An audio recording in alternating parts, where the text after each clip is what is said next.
The Galactic Council chamber hummed with the collective anxiety of 1,000 civilizations. Holographic representatives flickered in their designated pods, each species contributing to the cacophony of diplomatic chatter that had defined intergalactic relations for millennia. At the center of it all, Ambassador Melanie Chun stood perfectly still, her dark eyes scanning the assembly with an expression that revealed nothing. "The humans claim neutrality," hissed the Krath representative, its serpentine form coiling around its podium. "Yet they amass fleets at their borders. What are we to believe?" Melanie's lips curved into something that wasn't quite a smile.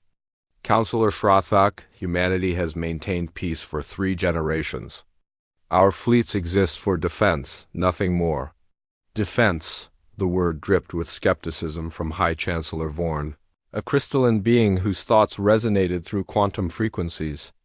"Your species conquered your own homeworld through endless warfare. You nearly destroyed yourselves with atomic fire. And now you ask us to trust that you've changed?"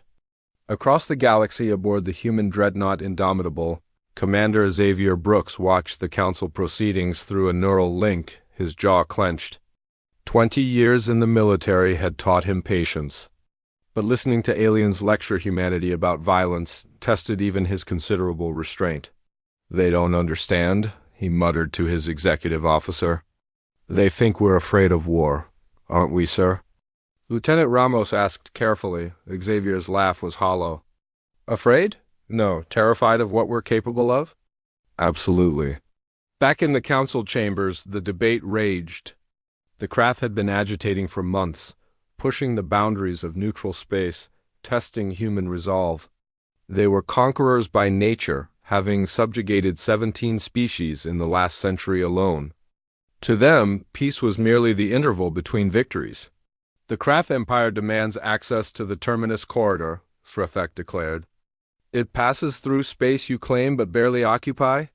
Surely the peaceful humans won't object?" Melanie's hands remained clasped behind her back, but her voice carried an edge that made several counselors shift uncomfortably. "The Terminus Corridor is protected territory. Thousands of refugee settlements exist there, species fleeing Krath aggression. We gave our word they'd be safe." "Words," Srathak's laugh was like breaking glass. "What are the promises of prey species worth to predators?" "You should ask the 16 civilizations you've conquered," Melanie replied softly. "Oh, wait, you can't. You exterminated them." The chamber erupted in chaos. The Krath representative lunged forward, stopped only by the energy barriers of its pod. "You dare? I dare speak truth," Melanie interrupted, her voice cutting through the din. "The Council has enabled Krath expansion for decades because you fear them. But you fear us more, don't you? Not because we're aggressive, but because you've studied our history and it terrifies you." High Chancellor Vorn's crystalline form pulsed urgently. "Ambassador Shun, you're out of order. Am I?" Melanie stepped forward and the chamber fell silent. "Let me tell you what humans fear, since you seem confused. We don't fear war, Chancellor. We fear ourselves at war. There's a difference." Xavier's neural link flared with an emergency signal. Krath fleets were moving, dozens of them, converging on the Terminus Corridor. They'd been planning this, using the Council as a distraction. "Admiral," he called out, his command staff already mobilizing. "The Krath are making their move." Admiral Keiko's face appeared on his screen, her expression grim. "All human fleets are to assume defensive positions. Rules of engagement. Protect the refugees at all costs." "And Xavier?" "Make them understand." In the council chamber, Melanie received the same alert through her neural implant. Her expression didn't change, but something shifted in her posture, something primal that made every being in the chamber instinctively recoil.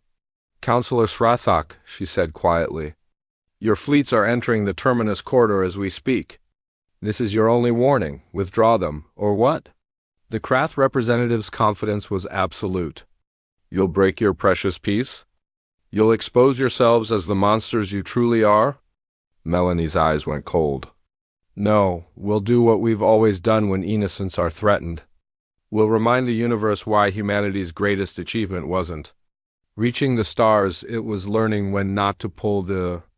Trigger. Xavier's fleet dropped out of faster than light travel precisely between the Krath Armada and the refugee settlements. The Indomitable alone outmassed 3 Krath dreadnoughts, and 20 more human warships materialized in perfect formation around it. Krath vessels, Xavier broadcast. You are ordered to withdraw immediately. We will not fire first, but we will end this. The Krath commander's response was predictable, weapons charging, shields at maximum, a predator's instinct to attack. They had never encountered prey that didn't run. What happened next took 12 seconds. Human point defense systems, honed through centuries of fighting each other, swatted Krath missiles from space like insects. Railguns accelerated projectiles to percentages of light speed, punching through Krath shields designed to stop energy weapons. Electronic warfare suites, born from humanity's paranoid arms race with itself, corrupted Krath targeting systems and MICROSECONDS. Xavier didn't smile as enemy ships began venting atmosphere. There was no joy in this, only grim necessity. Cease fire.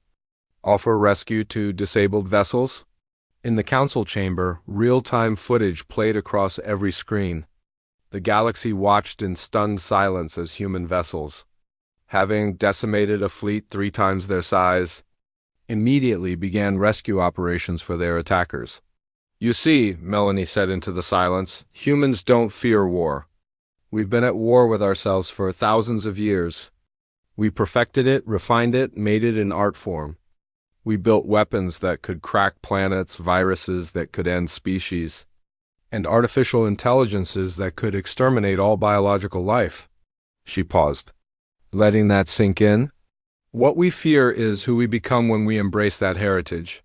So we chose peace not because we're weak, but because we're strong enough to recognize the cost. The Krath attacked refugees under our protection.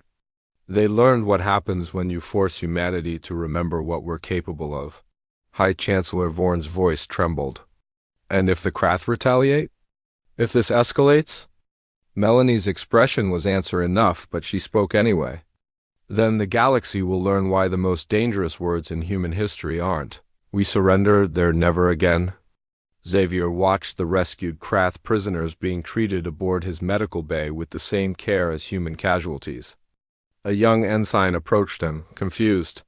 "Sir, why save them after what they tried to do?" Xavier's response was simple, because that's what separates us from them. We don't fear being monsters. We fear forgetting how to be human.